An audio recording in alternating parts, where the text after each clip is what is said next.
Start करूँ? अभी ऐसे कर दो, अभी देख रहे हैं। Hello students, my name is Mahesh Khandelwal. आज हम इंग्लिश के टॉपिक के बारे में बात करेंगे, जिस टॉपिक का नाम है टेंस। टेंस को समझने से पहले मैं आपको एक फार्मूला दे रहा हूँ भाई, जो मेरे द्वारा बनाया गया है, उसे कहते हैं ट्रिपल आई का फार्मूला। आखिर ट्रिपल आई का फार्मूला क्या है, जरा देखें। इस ट्रिपल आई के फार्मूलों को समझने के बाद आप किसी भी टॉपिक को पढ़ोगे, किसी भी चीज़ को पढ़ोगे, वो बड़ी आसानी से आपको समझ में आएगी। ऐसा क्यों? एक्चुअली क्या होता है, जैसे आपने ट्रिपल आई के फार्मूले पर आपने फोकस किया, उसके बाद आपको पता लग जाएगा कि हमें कोई टॉपिक क्यों समझ में नहीं आता है और कोई टॉपिक समझ में क्यों आ रहा है। तो ज़रा देखें ये ट्रिपल आई का फार्मूला क्या है। यहाँ फर्स्ट आई से मतलब है इंटरेस्ट, शॉर्टकट मैंने लिख दिया है। सेकंड आई से मतलब है इम्प्रूवमेंट, और थर्ड आई से मतलब है इम्प्रेस। अब जरा देखें ट्रिपल आई के फार्मूलों को, जरा थोड़ा सा समझ लें। फर्स्ट आई इंटरेस्ट, सेकंड आई इम्प्रूवमेंट, थर्ड आई इम्प्रेस। इंटरेस्ट से मतलब है रुचि। अब इंटरेस्ट से मतलब रुचि, और रुचि से मतलब हमारा क्या है, जब तक हम किसी चीज़ में इंटरेस्ट नहीं दिखाते, जब तक हम किसी चीज़ में इंटरेस्ट नहीं रखते हैं, तब तक हम में इम्प्रूवमेंट नहीं आता है। और जैसे ही हम किसी चीज़ में इंटरेस्ट रखेंगे, किसी चीज़ में चाह रखेंगे, किसी को चीज़ को सीखने की चाह रखेंगे, तो वैसे ही हम में इम्प्रूवमेंट आना शुरू हो जाएगा। और जैसे ही हम इम्प्रूवमेंट आता है, तो उसके बाद थर्ड नंबर आता है इम्प्रेस करने का, और हम दूसरे लोगों को इम्प्रेस कर सकते हैं। फॉर एग्जाम्पल, यदि मान लीजिए मैंने आपसे कहा कि टी की बात है, आई मीन चाय। मैं नहीं जानता, आई डोंट नो कि चाय कैसे बनाते हैं, लेकिन जैसे ही मैंने चाय बनाते हुए देखा, तो चाय बनाते हुए जैसे ही देखा, गैस पर की भगोनी रखी, चीनी, चाय पत्ती वगैरह, दूध वगैरह डालकर उसको बनाया, तो जैसे ही मैंने देखा, उसके बाद मेरा इंटरेस्ट बढ़ा तो मुझ में इम्प्रूवमेंट आएगा। और जैसे इम्प्रूवमेंट आएगा तो मैं क्या करूँगा, उसको बेहतर करने की कोशिश करूँगा, और जैसे ही बेहतर करूँगा तो लोगों को इम्प्रेस करेगा। और यही फार्मूला हर चीज़ पर लागू होता है। तो आप भी इस फार्मूले का फॉलो करें। सबसे पहले किसी भी टॉपिक में इंटरेस्ट लें। जैसे इंटरेस्ट लेना शुरू करेंगे, वो कितना भी टफ टॉपिक क्यों ना हो, वो आपके लिए इजी हो जाएगा। और जैसे ही इंटरेस्ट लोगे, वो आप में इम्प्रूवमेंट लाएगा तो आप लोगों को इम्प्रेस करोगे। तो ज़रा हम बात कर लेते हैं आज के टॉपिक टेंस पर। टेंस इंग्लिश का एक महत्वपूर्ण टॉपिक है, जो हमें हिंदी से इंग्लिश में सेंटेंस बनाने में काफ़ी मदद करता है।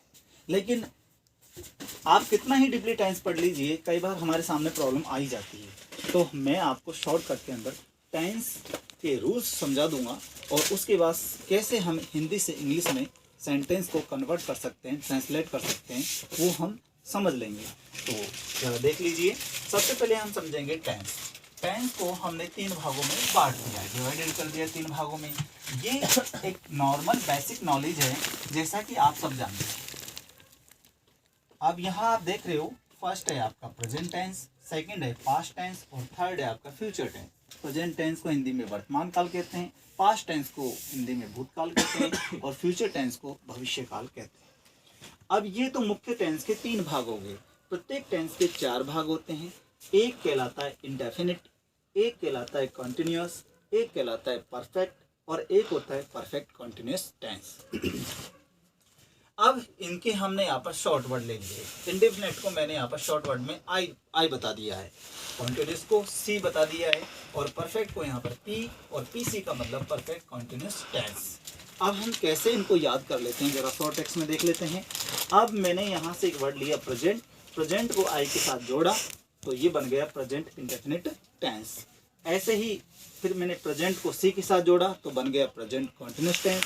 ऐसे ही प्रेजेंट को पी के साथ जोड़ा, तो बन गया प्रेजेंट परफेक्ट। ऐसे ही प्रेजेंट को पी सी के साथ जोड़ा, तो प्रेजेंट परफेक्ट कॉन्टिन्यूअस टेंस। इसी तरह पास्ट को ले लीजिए, past indefinite, past continuous, past perfect, past perfect continuous tense. इसी तरह फ्यूचर को लीजिए, future indefinite, future continuous, future perfect, future perfect continuous tense.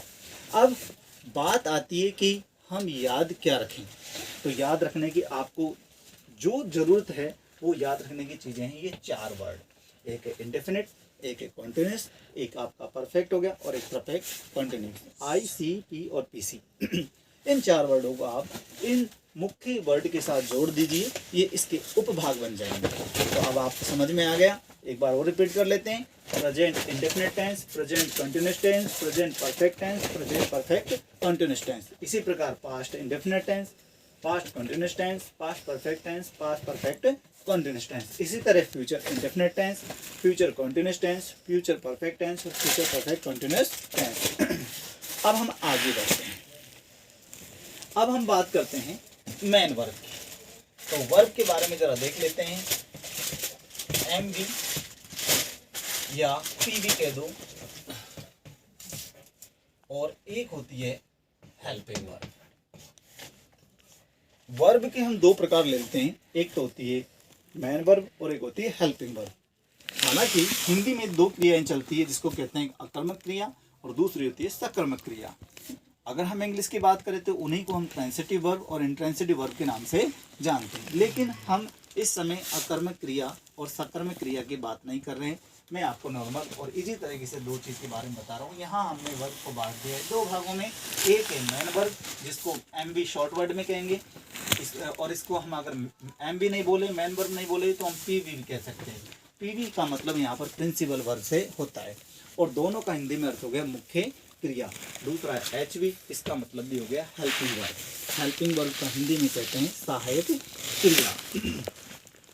अब यहाँ पर हम बात करते हैं एक्चुअली क्या होता है। 12 जब इसके उपभाग हो गए, मुख्य टेंस 3 प्रकार हो गए, 12 उसके उपभाग हो गए, तो सब में अलग अलग प्रकार से मेन वर्ब का प्रयोग किया जाता है।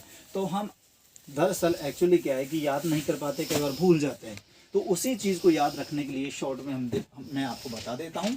करना क्या है आपको, अगर टेंस इंडेफिनिट है तो V1 आएगा। अगर टेंस इंडेफिनिट है तो V1 आएगा।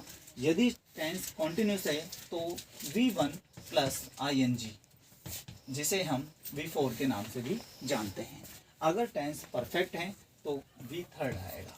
अगर टेंस परफेक्ट कॉन्टिन्यूस है तो V1 प्लस ING आएगा। इससे आपको मेन वर्ब याद करने में बड़ी आसानी होगी और लंबे समय तक आप नहीं भूल पाओगे। जरा एक बार रिपीट कर लेते हैं। टेंस यदि इंडेफिनिट है तो वर्ब की फर्स्ट फॉर्म आएगी। टेंस यदि कॉन्टिन्यूस है तो वर्ब की फोर्थ फॉर्म आएगी, मीन्स वर्ब की first form plus ING। Tense यदि परफेक्ट है तो वर्ब की थर्ड फॉर्म आएगी। टेंस यदि परफेक्ट कंटिन्यूस टेंस है तो वर्ब की फर्स्ट फॉर्म प्लस ING आएगा। जरा अब हम इसे रिपीट करके देख लेते हैं। जरा मैंने कहा प्रेजेंट इंडेफिनिट टेंस, तो इसका मतलब है वर्ब की कौन सी फॉर्म का यूज होगा, वर्ब की फर्स्ट फॉर्म का। प्रेजेंट कॉन्टिन्यूअस टेंस तो वर्ब की फर्स्ट फॉर्म प्लस ING का प्रयोग होगा। मैंने कहा प्रेजेंट परफेक्ट टेंस, वर्ब की थर्ड फॉर्म आएगी। मैंने कहा प्रेजेंट परफेक्ट कॉन्टिन्यूअस टेंस, तो वर्ब की फर्स्ट फॉर्म प्लस ING का प्रयोग किया जाएगा। अब दूसरा टेंस ले लेते हैं, पास्ट टेंस। तो पास्ट टेंस को जोड़ के देख लेते हैं। पास्ट इंडेफिनिट, तो अब आपको याद रहेगा पास्ट इंडेफिनिट में वर्ब की फर्स्ट फॉर्म का प्रयोग होगा, अर्थात जो भी इंडेफिनिट टेंस है उसमें वर्ब की फर्स्ट फॉर्म का प्रयोग किया जाएगा। अगर पास्ट कंटिन्यूअस टेंस है वर्ब की first form plus ING, perfect continuous tense है तो वर्ब की थर्ड फॉर्म का प्रयोग होगा, परफेक्ट कंटिन्यूअस टेंस है वर्ब की फर्स्ट फॉर्म प्लस ING का प्रयोग होगा। इसी प्रकार फ्यूचर को ले लीजिए, सेम वही रूल्स फॉलो किए जाएंगे। तो आपको याद क्या रखना है, इंडेफिनिट टेंस में वर्ब की फर्स्ट फॉर्म का, कंटिन्यूअस टेंस वर्ब की फर्स्ट फॉर्म प्लस ING का प्रयोग, परफेक्ट कंटिन्यूअस वर्ब की थर्ड फॉर्म का प्रयोग, और परफेक्ट कंटिन्यूअस टेंस में वर्ब की फर्स्ट फॉर्म प्लस ING का प्रयोग किया जाएगा। ये है आपकी मेन वर्ब जो आपको याद रखनी है। अब हम बात करेंगे हेल्पिंग वर्ब। ये तो रही आपकी मेन वर्ब, और हेल्पिंग वर्ब, वैसे हेल्पिंग वर्ब संख्या में 24 होती है, जिसको HVK और AVV कहते हैं शॉर्ट में। HV का मतलब हो गया हेल्पिंग वर्ब, ऐसे बोल दो। अगर ऐसा नहीं बोलना चाहते हो आप तो AV ऑक्सिलियरी वर्ब, अर्थात सहायक क्रिया। तो ये जो 24 हेल्पिंग वर्ब होती है ये कौन सी होती है, टेंस के helping verb plus modal verb, दोनों को जोड़ा जाता है तब जाकर संख्या इनकी 24 बनती है। जरा उन पर भी एक बार हम फोकस कर लेते हैं। तो जरा ले लेते हैं, डू ले लेते हैं। तो यहाँ डू लिया तो फिर देखते हैं डू, डज और डिड, ये डू की फॉर्म हो गई। अगर हम बात करते हैं हैव की, तो हैव की इज आर एम की ले लेते हैं। टू बी की फॉर्म ले लेते हैं, टू बी, तो टू बी की फॉर्म हो गई इज आर एम। अगर हम हैव की फॉर्म ले लेते हैं तो हैव की ले लेते हैं। जरा देखें, हैज, हैव, हैड। समझ में आ रहा होगा आपको। डू की हमने 3 फॉर्म ली, डू, डज, डिड, जिसका प्रयोग टेंस में होना है। टू बी की फॉर्म का मतलब है इज, आर, एम, और हैव का मतलब है हैज, हैव, हैड। तो अब हम बात करते हैं फिर से हेल्पिंग वर्ब और मेन वर्ब की। तो मेन वर्ब आपको समझ में आ गई, हेल्पिंग मैंने आपको समझा दिया है। अब हम एक एक टेंस को विस्तार से समझेंगे। इतनी वीडियो स्टॉप कर दें।